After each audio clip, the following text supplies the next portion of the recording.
What about the rights of those that in this example are doing the oppressing, but you gave some examples. Well, what if the minority shareholder was stealing? What if they're not providing value? What are their rights?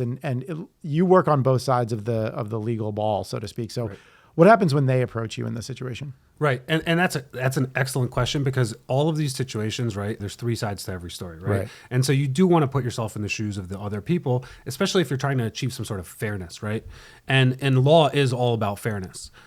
So when the two people are doing this to the third person, a lot of times there is a good reason for it, right?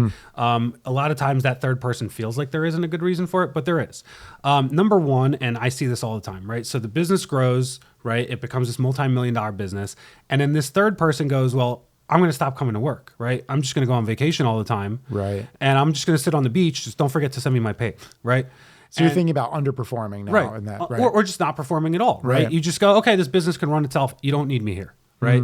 And don't forget to pay me, guys, right?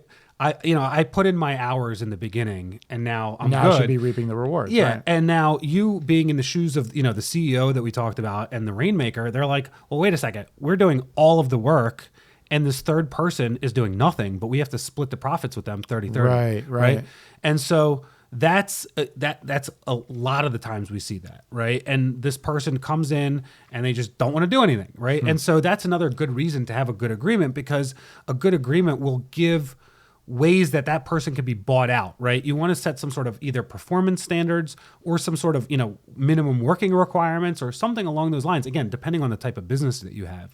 Well, it's interesting because when we gave our first example, you were talking about the fact that there's kind of two revenue streams for everybody. There's the partner split of the profits, right? And then there's the salaries, right? And so in my head, I'm going, well, it's not a big deal. They go to the beach and they just don't get their salary because let's say they're the operations manager in our example, and we have to hire somebody to replace them, but they still get their third.